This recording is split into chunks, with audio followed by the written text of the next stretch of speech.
बड़ी हाला की शादी गुजरात के एक घराने में हुई। शादी के कुछ वक़्त बाद वो पूरी तरह वहीं सेटल हो गई। उम्र के साथ साथ उन्होंने मुंबई आना छोड़ दिया क्योंकि वो लंबा सफ़र नहीं कर पाती। 6 घंटे वो मुसलसल नहीं बैठ सकती थी। अब वहाँ हवाई सर्विस भी शुरू हो गई है, तो उन्होंने इस साल ख़ानदान की शादी में शिरकत की। 29 दिसंबर को वलीमा था, जिसके बाद वो 2 दिनों के लिए हमारे घर रहने आई। हम सब के लिए बेहद खुशी की बात थी। खैर, रात में महफिल जमी। सब घर वाले हाला के इर्द गिर्द बैठे बातें कर रहे थे। भाई कुछ वक़्त हाला के घर गुजार चुके थे, इसलिए काफ़ी दोस्त भी थे। भाई फरदा फरदा उनके हालात भी फुफ्फो से मालूम कर रहे थे। अपने एक दोस्त अली के बारे में पूछा तो हाला अफसुर्दा हो गई। कहने लगी, उस बच्चे ने अपने ख़ानदान के लिए कमाल ही कर दिया कि सारा ख़ानदान हैरान होने के साथ साथ खुश भी है। ऐसा क्या हुआ हाला? भाई के साथ हम सब भी हम तन गोश हो गए। और जो कुछ हाला ने बताया वाकई हैरत अंगेज़ बात थी। हाला ने बताना शुरू किया, ये मोई पता नहीं कौन सी छूत की बीमारी फैल गई थी। इंसान इंसान से मिलने से कतरा रहा था। अली जिस फैक्ट्री में काम करता था वो शहर और गांव के बीच थी। साइकिल से आता जाता था। वो एक अकेला बंदा था जो इतना लंबा सफ़र करके जाता था। उस बीमारी की वबा की वजह से वो फैक्ट्री भी बंद हो गई थी। लोगों का गुजारा बड़ी मुश्किल से हो रहा था।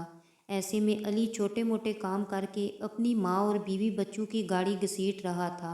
गांव वाले सब ही लोग परेशान थे। सब नाजुक हालात से गुजर रहे थे। कोई चाह कर भी किसी की मदद नहीं कर सकता था। फिर कुछ लोग शहर से माली मदद के लिए आने लगे। तब लोगों को कुछ राहत मिली। बुरा वक़्त टल ही गया, पर साथ बहुत से लोगों को भी ले गया। अली की फैक्ट्री फिर से शुरू हुई।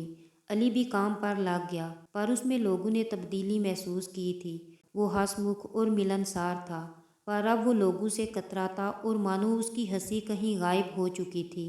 अपने काम से काम रखता। मैनेजर से कहकर ओवर टाइम भी करने लगा था। मैनेजर उसे जानता था, ईमानदार और मेहनती है। एक मर्तबा उसने अली से कहा भी था, तुम थक नहीं जाते हो, दिन रात काम करते हो। अली ने कहा, सारे एक माह की बात है, बस फिर लंबा आराम करना है। 5 तारीख को महीना पूरा हुआ। 6 तारीख से अली फैक्ट्री नहीं आ रहा था। आखिर 10 तारीख को फैक्ट्री के मालिक ने मैनेजर और एक स्टाफ मेंबर को 1 माह की तनख्वाह देकर अली के घर हैरियत मालूम करने भेजा। मैनेजर एड्रेस लेकर गांव पहुंचा। अली के घर का दरवाज़ा खुलने पर औरत को दरवाजे पर देखकर कहने लगा, हमें अली से मिलना है, मैं उसकी फैक्ट्री का मैनेजर हूँ। औरत ने कहा, मैं अली की बीवी हूँ और अली का 7 माह पहले इंतकाल हो चुका है। ये सुनकर मैनेजर और दूसरा आदमी हैरत ज़दा रह गए। कुछ वक़्त तक उनकी समझ में ही नहीं आया क्या कहें। आसपास के कुछ लोग भी वहाँ आ गए थे। मैनेजर ने दोबारा पूछा, क्या ये अली ठक्कर का घर है? पास खड़े एक बुजुर्ग ने कहा, हाँ ये अली ठक्कर का घर है। आप लोग कहाँ से आए हैं? तब मैनेजर ने बताया, हम लोग पास की फैक्ट्री से आए हैं जहाँ अली काम करता था। क्या हमें अली की कोई फ़ोटो दिखाई जा सकती है? उन बुजुर्ग ने मैनेजर को घर में आने को कहा और उसकी बीवी से अली की फ़ोटो लाने को कहा। फ़ोटो देखकर मैनेजर कुर्सी से खड़ा हो गया और बेयकीनी से उन लोगों को देखने लगा। अपने साथी से कहा, अली तो पूरा माह हमारे साथ काम किया, अब ये लोग क्या कह रहे हैं? 7 माह पहले उसका इंतकाल हो गया। उन बुजुर्ग ने कहा, आप आस पास के और लोगों से भी मालूम कर सकते हैं। मैनेजर ने फैक्ट्री के मालिक को फ़ोन किया और सूरत हाल बताई। मालिक ने कहा, उसने पूरा माह काम किया, अब उसकी तनख्वाह तो बनती है, उसकी बीवी के हवाले रकम कर दें। मैनेजर ने उस औरत से कहा, अली ने सारा माह काम किया, उसकी तनख्वाह लेकर आया था। ये कहकर लिफाफा उसकी बीवी को दिया।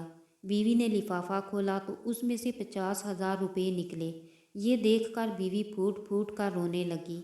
मैनेजर ने कुछ वक़्त बाद रोने की वजह पूछी तो कहने लगी, 2 माह पहले घर के सारे पैसे ख़त्म हो गए थे।